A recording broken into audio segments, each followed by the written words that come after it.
Today's episode is brought to you by Olive, a next-generation logistics company serving premium fashion brands. Both the cost and frequency of online returns continues to rise, and if these same trends continue, it's completely unsustainable for both your business and the planet. Olive is here to help. Olive offers brands and retailers over 50% off of return shipping expenses while providing your customers a sustainable, waste-free packaging and delivery experience. 50% might sound crazy until you realize how the service works. Olive will pick up your customers' returns in reusable packaging and manage the closed-loop resale experience. If you're interested in learning more, visit shopolive.com/WatsonWeekly. Save money, save the planet. It's January 16th, 2022, and this is the Watson Weekly, your essential e-commerce digest. Today on our show, Target stock downgraded by Wells Fargo. Bed Bath & Beyond could go out of business soon. Fanatics divesting its 60% stake in NFT firm Candy Digital. Amazon launches Buy with Prime this month. And finally, the Investor Minute, which contains 8 items this week from the world of venture capital, acquisitions, and IPOs. But first, in our shopping cart full of news, Target stock downgraded by Wells Fargo. And a reminder to all business owners to keep their focus on the fundamentals, Wells Fargo downgraded Target stock in the last couple of days as it thinks the retailer's entering a period where traffic and comparables will be challenged. What's Target to do? Everyone knows that Target is not a value retailer per se, and its store-based fulfillment model has more of a just-in-time nature than other retailers like Amazon and Walmart, which don't ship as much from their stores. Shipping almost 100% of e-commerce orders from stores means there's not much inventory to buffer supply chain disruptions. What this is saying to me is that there are certain times that tend to favor certain types of companies over others. Not to mention, if you're a public company, there's a huge downside at times because focus on stock price can be distracting. I learned this early in my career. When Auction Rover, the company that would later become ChannelAdvisor, got acquired by GoTo.com in early 2000, it was the peak of the bubble. Of course, in the next month, that bubble burst, right at the start of a 6-month lockup period. And if you think watching the stock price on the way up is distracting, imagine watching it fall 90% during your lockup period. Here's my advice if you're a public company or a formerly highly valued startup and worried about your strike price. First, it's all theoretical losses and gains anyway until you have to sell. Don't be a Robinhood trader on your own company. Remind yourself how long you're in this for. Second, recognize you didn't get smarter the day before the stock went up, and you didn't get any dumber the day after the stock went down. Focus on the things you can control, period. A great long-term business takes care of itself. Spend 80% of your time ensuring that you're aligned with long-term customer needs, the stuff that's not changing over time. Amazon has always been great about this kind of focus. And if you have a positive net operating margin, you can afford to think about the long term, even during a recession. All others must make immediate adjustments before they can begin to focus on the long-term needs of their customers. With a 12-plus year relative boom time, many startups have not seen the inside of a recession.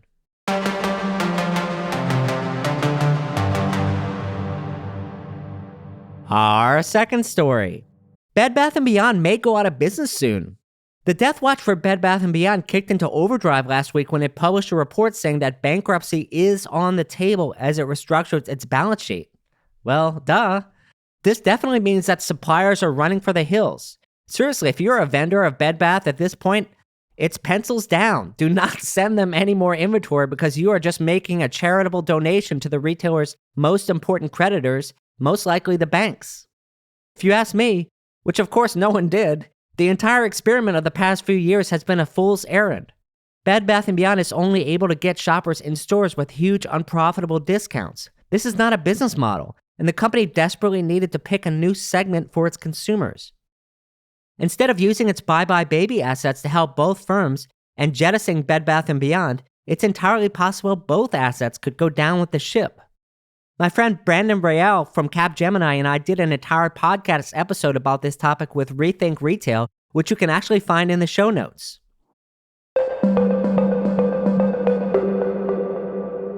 Our third story.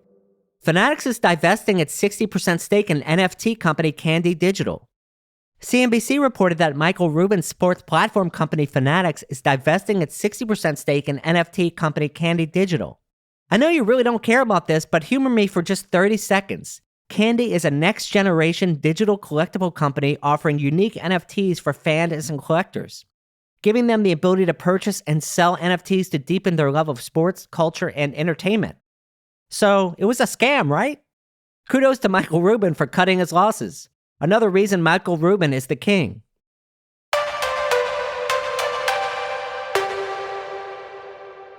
And our last story. Amazon launches Buy with Prime this month. Amazon has recently announced that after a beta period in Q4, Amazon will officially launch its Buy with Prime program on January 31st. So what is Buy with Prime? One way to think about it is a mashup of a few key concepts.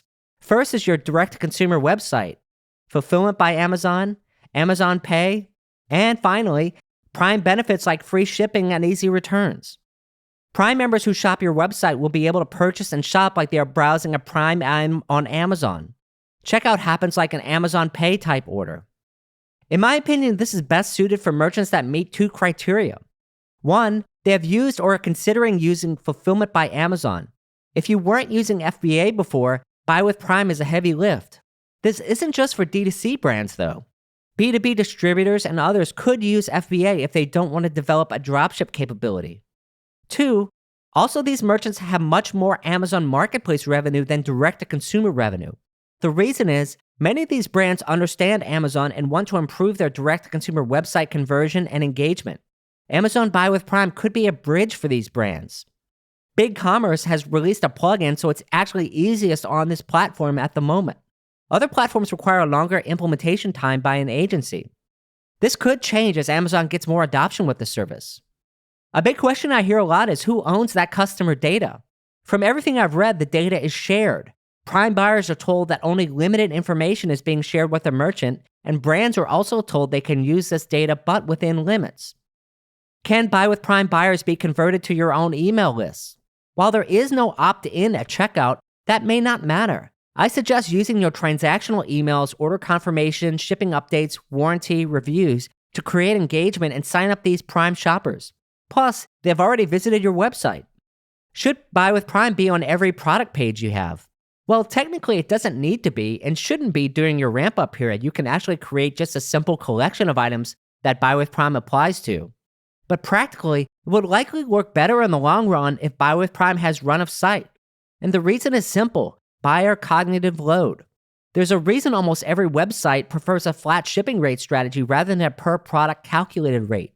If some products have Buy with Prime and others do not, your website becomes harder to shop. Now, what are the downsides?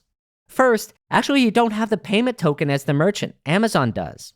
There's no tie-in to your loyalty program, points, private label credit cards, warranty, gift cards, etc. Note that promos are supported. The order confirmation page is also not yours. This can be a high converting upsell page if the payment token is yours. And the number one downside is pretty simple. Now you have Amazon on your website.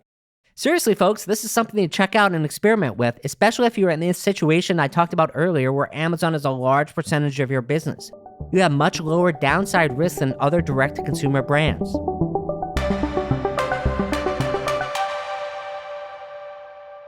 It's that time, friends, for our Investor Minute. We have 8 items on the menu today. First, shopper engagement firm RelationShop acquired grocery e-commerce provider Store.ai. Store.ai is an Israeli-based firm that provides regional grocers with e-commerce fulfillment services, and the deal is said to be in excess of $50 million. Second, Archive Resale raised a $15 million Series A to allow brands to own their resale platforms. Archive software combines a front-end buyer experience, a warehouse management system, and an app for in-store associates. Archive Resale works with brands like MMO4 and Marimekko. Third, third-party logistics firm Goldbolt secured $75 million in a Series C. The company has a sustainability-based message and handles fulfillment and last mile for brands like IKEA. In other news, Goldbolt's also laid off 55 people. If you're wondering how a company could raise money and lay off people at the same time, it's simple. Usually the new cash was required for survival and demands a burn rate less than the previous one. Fourth, furniture channel management provider Commerce Bear announced $14 million in funding. The company provides software and services that help furniture manufacturers sell on channels like Overstock, Wayfair, and Amazon. It's an interesting segment because most of this category still operates offline.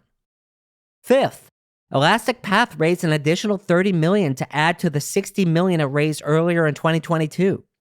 While the company has always been more developer-friendly than the average e-commerce platform, Elastic Path has really jumped headfirst into the composable commerce space with a product experiment management solution, payments, and an integration management solution. 6. Pack Digital raised $3 million to provide a composable front end for headless e-commerce. Buzzword bingo! I can't believe I just used headless and composable in the same sentence. On a more serious note, I know the CEO of Pack Digital, Corey Cummings, is a huge Watsonian fan, and I'm glad to see the company is doing so well. Many of Pack Digital's customers are actually using Shopify Plus as their backend and Pack Digital on the front end. 7th, Pactum raised $20 million to help automate retail supplier negotiations. Many people already think that Amazon's vendor managers are robots. Well, this fantastic experience is coming to the rest of the retail industry, folks, and soon. Maersk Growth Fund has invested $20 million in Pactum to help automate routine supplier negotiations. I guess it's not that hard to program ChatGPT to tell you to give a lower price and fill your purchase orders faster. And finally, low-calorie cocktail mix brand Craft Mix raised $1.2 million in seed funding. The company plans to use this capital to grow its U.S. retail presence with products in over 1,300 stores. Drink up, Watsonians. It's 5 o'clock somewhere. That's all for this week. Till next time, Watsonians. Hi, I'm Rick Watson, CEO and founder of RMW Commerce Consulting and host of the Watson Weekly podcast, your essential e-commerce digest. Want to discuss the topics on the show? Head on over to community.rmwcommerce.com to connect with other listeners. Our production partner for the series is Citizen Race Car. The show is produced by Alex Brower. Production manager, Gabriella Montequin. To hear new episodes of the show every Monday morning, subscribe now at rmwcommerce.com/Watson Weekly and wherever you get your podcasts.